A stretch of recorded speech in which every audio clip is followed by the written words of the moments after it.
Oke, di sini ada soal SBMPTN tahun 2015.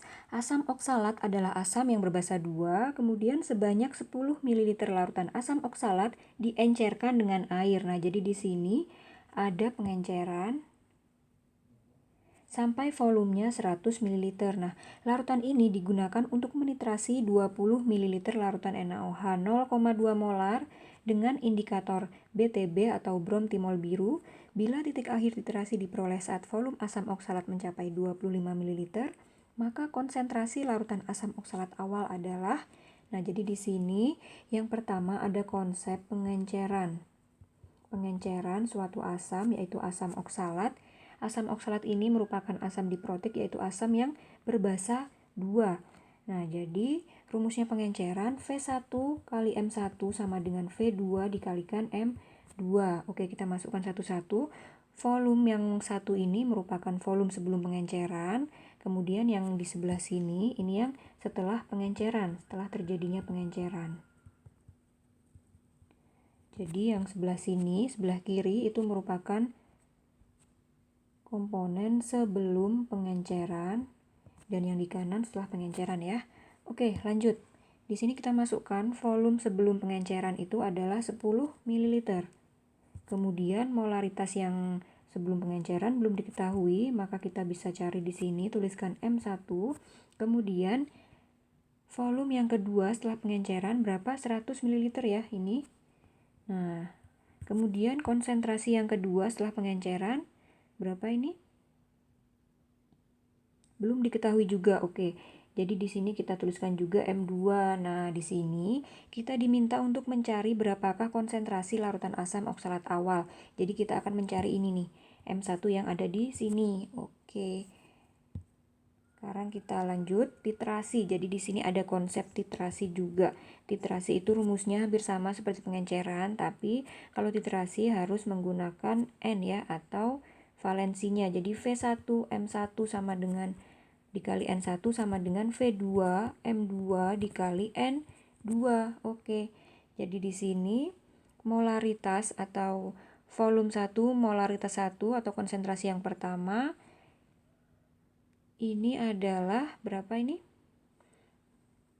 Jadi yang di sebelah kiri itu asam oksalatnya ya ini. Jadi di sini asam oksalat. Kemudian yang di sebelah kanan ini adalah komponennya basanya, basa atau NaOH. Oke. Kemudian setelah itu di sini, nah jadi adik-adik harus paham konsep titrasi itu dulu ya. Jadi titrasi itu merupakan pencampuran asam dengan basa untuk mengetahui suatu larutan pH dengan menggunakan indikator. Nah, di sini yang digunakan indikatornya adalah brom timol biru atau BTB. Oke, kita langsung masukkan di sini. Volume yang pertama atau volume asam oksalatnya, volume larutan pertama ya maksudnya, itu adalah 25 milimol, 25 ml maksud kakak ya. Kemudian konsentrasi asam oksalatnya di sini belum diketahui ya. Jadi kita misalkan di sini tuliskan aja M1. Kemudian N1-nya di sini valensi dari asam oksalat 2 ya ini ya. Nah, jadi di sini kita tuliskan 2. Kemudian volumenya NaOH berapa ini? 20. Kemudian konsentrasinya NaOH 0,2 molaritas. Jadi di sini 0,2 molar.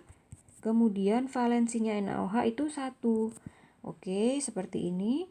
Kemudian bisa langsung kita hitung. Ini 25 kali 2, 50. Kali M1 sama dengan 4. Jadi M sama dengan 4/50. Hasilnya adalah berapa ini? 0,08 molar. Oke, kita sudah peroleh molaritas dari asam oksalat ya. Yang setelah pengenceran ini ya berarti ya. Jadi ini konsentrasi setelah dilakukan pengenceran. Kemudian yang ditanyakan kan konsentrasi larutan asam oksalat awal. Nah, jadi di sini kita masuk ke rumus ini lagi. Jadi habis dari sini langkahnya kita masuk ke sini lagi. Oke. 10 kali M1 sama dengan 100 dikalikan M2. Nah, di sini 10 dikalikan molaritas yang pertama atau asam oksalat awal, ini kita tuliskan M1 yang kita cari. Kemudian molaritas yang kedua sudah kita ketahui, ini sudah kita peroleh 0,08. Oke, jadi M1 sama dengan 100 dikali 0,08 dibagi 10. Nah, ini maka hasilnya adalah 0,8 molar. Oke. Maka kita sudah peroleh konsentrasi larutan asam oksalat awal adalah 0,8 molar. Jawabannya adalah yang C.